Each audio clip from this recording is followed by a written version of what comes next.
ప్రభుత్వం ఏర్పాటుకి విజయ్ దళపతి ఎవరి మద్దతు తీసుకుంటే బాగుంటుంది? సో కాంగ్రెస్ అడుగుతున్నారు, మొత్తం ఇప్పుడు 10 మంది ఎమ్మెల్యేలు కావాలి కాబట్టి కాంగ్రెస్ మిగిలిన చిన్న పార్టీలని సంప్రదిస్తున్నారు అని తెలుస్తుంది. కానీ ఇక్కడ విజయ్ తెలివిగా నిర్ణయం తీసుకోవాలి. ముఖ్యంగా అనుభవజ్ఞులైన చంద్రబాబు లాంటి వాళ్ళని దృష్టిలో పెట్టుకుని ఆయన ఏ నిర్ణయం అయినా తీసుకుంటే బాగుంటుంది. వాళ్ళ సలహాలు తీసుకోమని నేను చెప్పట్లేదు.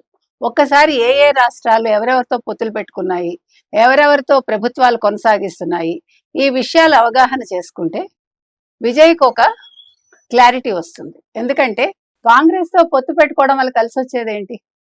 కాంగ్రెస్ కేంద్రంలో లేదు. మొత్తం మనం తీసుకుంటే కనుకైతే రాష్ట్రాలన్నింటిలో కలిపితే 4 రాష్ట్రాల్లోనే కాంగ్రెస్ పాలన ఉంది.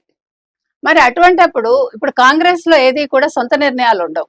ఇప్పుడు ఒకవేళ కాంగ్రెస్ ఎమ్మెల్యేలు ఉన్నప్పటికీ కూడా నిర్ణయాధికారం ఎవరికి ఉంటుంది? రాహుల్ గాంధీకి ఉంటుంది. సో విజయ్ మళ్ళా ఎదురు చూడాలి ఏదైనా ఒక నిర్ణయం కావాలంటే. దానికంటే 10 మందితోటి వాళ్ళు పొత్తు పెట్టుకుని అందులో ఒకళ్ళు ఉంటాము ఒకళ్ళు వెళ్ళిపోతాము అని రేపొద్దున్న నుంచి ఏడిపించే కంటే 108 సీట్లు ఉన్నాయి కాబట్టి సాలిడ్ గా ఉన్న ఏఐడిఎంకే తోటి పొత్తు పెట్టుకుంటే పుణ్యం పురుషార్థం కలిసి వస్తుంది. ఎందుకంటే వాళ్ళతోటి బీజేపీ కూడా పొత్తులో ఉంది కాబట్టి మొదటి నుంచి ఏఐడిఎంకే స్నేహహస్తం చాచింది. తర్వాత బీజేపీ కూడా సుముఖత చూపింది. మరోపక్క త్రిష కూడా బీజేపీతో సత్సంబంధాలు కలిగి ఉంది. వీటన్నిటినీ మించి ఈయన చాలా సంక్షేమాలు ప్రకటించాడు.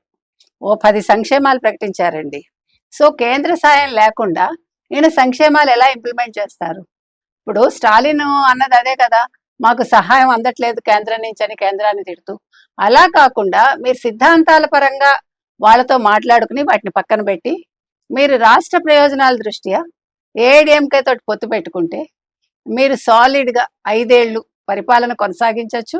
ఒక ఉప ముఖ్యమంత్రి పదవి మీరు ఏఐడిఎంకేకి ఇస్తే, కొన్ని మంత్రి పదవులు ఇస్తే మీరు సజావుగా మీ ప్రభుత్వాన్ని కొనసాగించవచ్చు.